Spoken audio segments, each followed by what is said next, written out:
अस्सलाम वालेकुम। उम्मीद करता हूँ आप सब स्टूडेंट खैरियत से होंगे। अगर आप हमारे चैनल पर नए हैं तो हमारे वीडियोस को लाइक भी कर दें और हमारे चैनल को सब्सक्राइब भी कर दें, ताकि हमारी आने वाली जितनी भी educational video timely to timely आपके पास पहुँच सके और आप उससे मुस्तफीज हो सके। आज हमारे पास 9th क्लास के 4th चैप्टर का आर्टिकल है कंडीशन ऑफ इक्विलिब्रियम। यानी कल हमने इक्विलिब्रियम के बारे में बात की थी, आज हम कंडीशन ऑफ इक्विलिब्रियम के बारे में बात करेंगे। तो हमारे पास कितनी कंडीशन होती है इक्विलिब्रियम की? बेटा 2 कंडीशन होती है। फर्स्ट कंडीशन होती है, दूसरी सेकंड कंडीशन होती है। तो हम फर्स्ट कंडीशन से स्टार्ट करेंगे। First condition of equilibrium.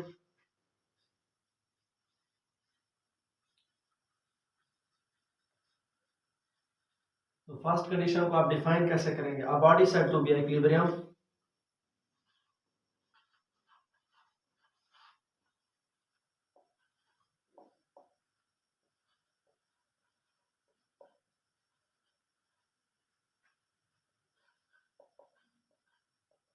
A body said to be a body said to be equilibrium if the resultant of force act on it are zero। ठीक है बेटा।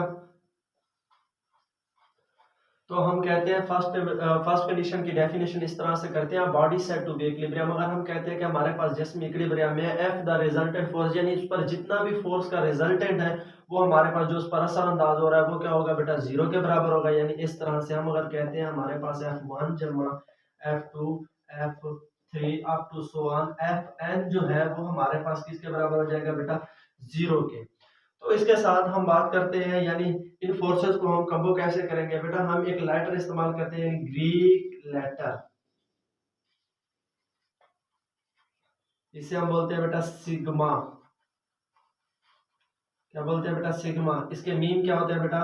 स्मैशन यानी एडिशन। क्या होते हैं बेटा? एडिशन यानी इसे जमा करना यानी स्मैशन करना। तो जब हम इस फोर्स को लगाएंगे साथ में लेकर आएंगे तो स्मैशन हमारे पास आ गया F is equal to zero.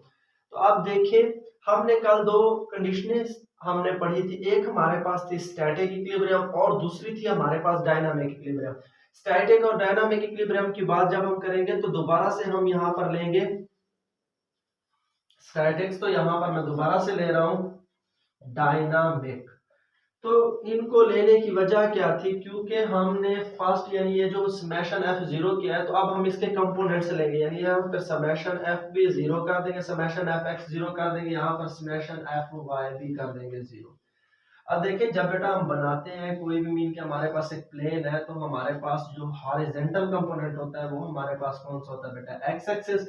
और वाई यानी जो वर्टिकल कंपोनेंट्स होता है वो हमारे पास होता है वाई एक्सिस। ये वाई एक्सिस हो गया, ये हमारे पास एक्स एक्सिस। तो हम जब स्टैटिक्स की बात करते हैं, यानी स्टैटिक्स की हम कहते हैं a book line on the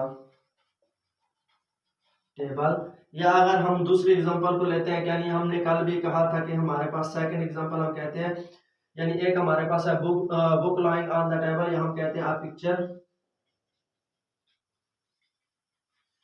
hanging on the wall. तो हम इन दो मतलब इन दो एग्जांपलों को साथ लेकर चलेंगे। देखिए बेटा, जब हमारे पास बुक है तो बुक भी इस कंपोनेंट पर है, और इसी तरह से अगर हमारे पास पिक्चर है तो वो भी यहाँ पर इसी कंपोनेंट्स पर लगी होगी।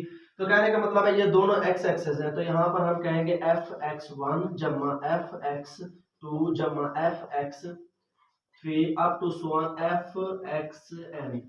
तो देखिए बेटा, हमने किसकी बात की है? यानी हमारे पास एक बुक है जो टेबल पर रखी हुई है। तो यहाँ अगर हम कहते हैं कि हमारे पास एक बुक क्या है टेबल पर रखी हुई है, तो उस पर हमारे पास n नंबर ऑफ फोर्सेस असरअंदाज कर रही है, क्योंकि उसका टोटल जो रिजल्टेंट है वो हमारे पास Fn है। तो यहाँ पर हम कहेंगे समेशन एफ एक्स, क्योंकि देखिए ये सारी x के साथ रिलेटेड है। समेशन एफ एक्स, तो रिजल्टेंट क्या होगा? जीरो। अगर हम कहते हैं कि जिसम हमारे पास फर्स्ट कंडीशन में है तो हमारे पास एफ एक्स जीरो हो जाएगा। अब हम चलते हैं डायनामिक की तरफ। तो हमने कहा था a car moving with uniform velocity। तो देखिए बेटा, जब हम बात इसकी यानी सेकंड एग्जांपल के लेते हैं डायनामिक की, तो गाड़ी भी तो हमारे पास हॉरिजॉन्टल कंपोनेंट्स पर होती है। लेकिन बेटा यहाँ पर जब हम एग्जांपल एफ वाई की बात करते हैं तो यहाँ पर हम एग्जांपल लेंगे, यानी ये भी हमारे पास हरकत कर रहा है, तो हम कहते हैं parachuter moving with terminal velocity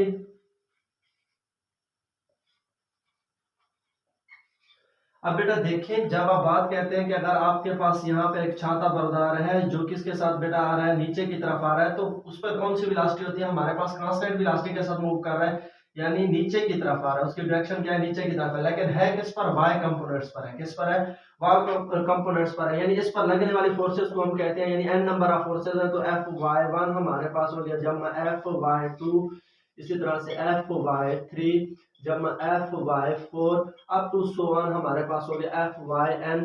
तो यहाँ पर जितनी भी फोर्सेस है, अगर हम कहते हैं कि जिस्म हमारे पास इक्विलिब्रियम में है, तो हम यहाँ पर कहेंगे summation F Y is equal to zero.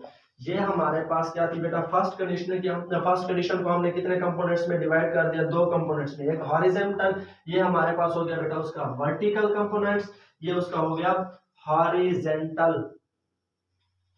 Components, किसमें हमने दो कंपोनेंट्स में तब्दील कर दिया, तो इसके साथ ये हमारे पास क्या हो जाएगी बेटा उसकी फर्स्ट, यानी ये मुतवाजी कंपोनेंट्स, ये हमारे पास अमूदी कंपोनेंट्स, यानी दोनों कंपोनेंट्स पर हमने कहा फर्स्ट कंडीशन ऑफ इक्विलिब्रियम जो है वो क्या होती है बेटा, उस पर जितना भी रिजल्टेंट ऑफ फोर्स होता है, यानी फोर्स का जो मजमू होता है वो किसके बराबर होता है, जीरो। देखें यहाँ पर जो हमारे पास एक्स एक्सेस यानी मुतवाजी पर था तो टोटल जीरो हो गया, इसी तरह से जो हमारे पास वाई पर था वो भी क्या हो गया बेटा, जीरो। इसी के साथ हम एक्सप्लेन करेंगे और डिफाइन भी करेंगे सेकंड कंडीशन ऑफ इक्विलिब्रियम। तो हम आगे की तरफ बढ़ते हैं, दोबारा से इसे डिफाइन करेंगे। A body set to be equilibrium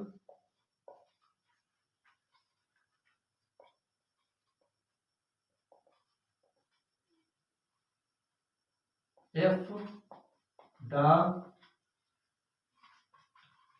resultant torque act on a body are zero. तो फर्स्ट कंडीशन में हमने कहा था कि रिजल्टेंट ऑफ फोर्स जीरो था। अब सेकंड कंडीशन में हम कह रहे हैं कि टार्क जो जिस्म पर असर अंदाज हो रहा है यानी गर्दिशी असर है फोर्स का, वो हमारे पास क्या होना चाहिए, जीरो। यानी अगर हम सेकंड कंडीशन की बात करते हैं तो यहाँ पर हम कहेंगे summation tau is equal to zero. तो बेटा ये सेकंड कंडीशन की ऐसी कौन सी हमारे पास जरूरत आ गई कि हमने सेकंड कंडीशन, क्योंकि बेटा हमारे पास फर्स्ट कंडीशन जो है ना, first condition does not ensure the body in equilibrium। तो बेटा हमारे पास जो फर्स्ट कंडीशन है वो हमें यकीनन ये नहीं बताती कि जिस्म वाकई इक्विलिब्रियम में है या नहीं है। तो अब हम सेकंड कंडीशन को एक्सप्लेन करेंगे, क्योंकि मैंने डिफाइन कर दिया है कि जहां पर टार्क की बात आ जाएगी तो हमारे पास जिस्म सेकंड कंडीशन में आ जाएगा, जहां पर रिजल्टेंट ऑफ फोर्स आ जाएगा तो हमारे पास जिस्म किस में आ जाएगा, फर्स्ट कंडीशन में। तो बेटा बुक को फॉलो करते हुए हम कहते हैं कि हमारे पास एक क्या है, ब्लॉक। तो देखिए हम उस पर कितनी फोर्सेस लगा रहे हैं, ये हमारे पास F2 होगी और ये हमारे पास F1 होगी। तो यहाँ पर देखिए फोर्सेस किस में है बेटा, एक सेम लाइन में। तो हम कहते हैं, अगर हम फर्स्ट कंडीशन की बात करते हैं, फर्स्ट फिक की बात करते हैं, हम कहते हैं two forces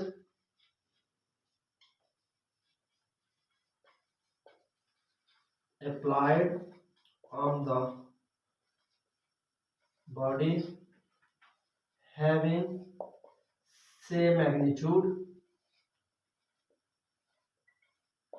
but opposite in direction, then the total resultant of force is zero।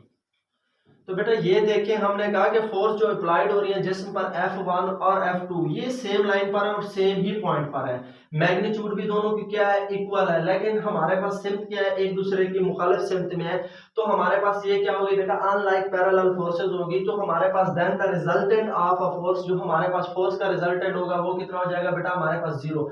अगर हम कहते हैं कि 5 न्यूटन यहाँ पर है तो 5 न्यूटन यहाँ पर है, तो ये अगर आप पॉजिटिव लेते हैं वो नेगेटिव हो जाएगी, तो ये अगर नेगेटिव है तो वो पॉजिटिव, यानी अदरवाइज दोनों एक दूसरे के क्या है बेटा, यानी रेसिप्रोकल उलट है एक दूसरे के, अगर ये माइनस किया वो पॉजिटिव है तो एक दूसरे को कैंसल आउट कर देंगे, तो हमारे पास जिस्म किस में रहेगा, इक्विलिब्रियम में रहेगा, वो अपनी स्टेट को तब्दील नहीं करेगा।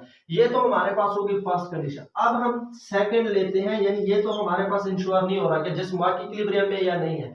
तो अब हम देखें बेटा फोर्स को क्या कर रहे हैं, हमने एक ही पॉइंट पर क्या कर दिया, लॉन्च कर दिया, F1 यहाँ पर है तो F2 हमारे पास यहाँ पर है। तो अब ये जो कंडीशन है, अगर हम कहते हैं two forces F1 and F2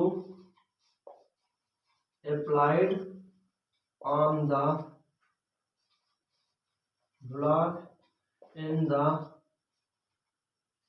circular condition, then body produce the positive and negative torque.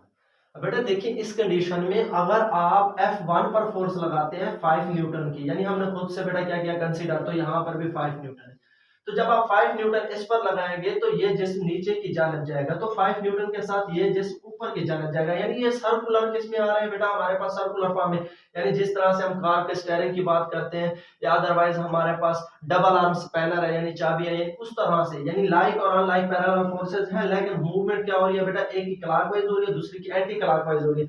तो दोनों हालत में जिस्म क्या प्रोड्यूस कर रहा है, पॉजिटिव टॉर्क भी पैदा कर रहा है और साथ में नेगेटिव टॉर्क भी पैदा कर रहा है, लेकिन हमारे पास जो टोटल पैदा होने वाला टार्क होगा जितना पॉजिटिव होगा उतना नेगेटिव ही होगा। इसकी वजह से क्या हो जाएगा, जिस्म का जो इफेक्ट है यानी टोटल टार्क का इफेक्ट है वो किसके बराबर हो जाएगा, जीरो की। अगर यहाँ पर हमारे पास जो पैदा होने वाला टार्क है वो अगर हमारे पास 10 न्यूटन मीटर पैदा हो रहा है तो यहाँ पर भी हमारे पास 10 न्यूटन मीटर पैदा हो रहा है। अगर ये पॉजिटिव है तो वो नेगेटिव होगा, एक दूसरे के इफेक्ट को क्या कर देंगे, कैंसल, जिसकी वजह से जिस्म अपनी स्टेट को बरकरार रखेगा, अपनी स्टेट को तब्दील नहीं करेगा। यहाँ इस फिगर को देखते हुए हमारी second condition of equilibrium satisfy हो जाती है, यानी इक्विलिब्रियम इक्विलिब्रियम में जिस्म अपनी स्टेट तब्दील नहीं कर रहा, जितना उस पर टॉर्क पॉजिटिव पैदा हो रहा है यानी क्लॉकवाइज पैदा हो रहा है उतना उस पर एंटी क्लॉकवाइज पैदा हो रहा है, जिसकी वजह से जिस्म किसकी हालत में है बेटा, रेस्ट की हालत में है। इसके अलावा हमारी किसी भी वीडियोस में अगर आपको कोई प्रॉब्लम हुई, कोई चीज़ आपको क्लियर ना हुई हो तो प्लीज़ आप हमें कमेंट्स बॉक्स में ज़रूर कमेंट्स करें, ताकि आपकी जितनी भी बेटा प्रॉब्लम है टाइमली टू टाइमली सॉल्व कर सकें और आपकी अच्छे तरीके से तैयारी करा सकें, ताकि आपकी एग्ज़ाम की प्रिपरेशन अच्छी हो। शुक्रिया।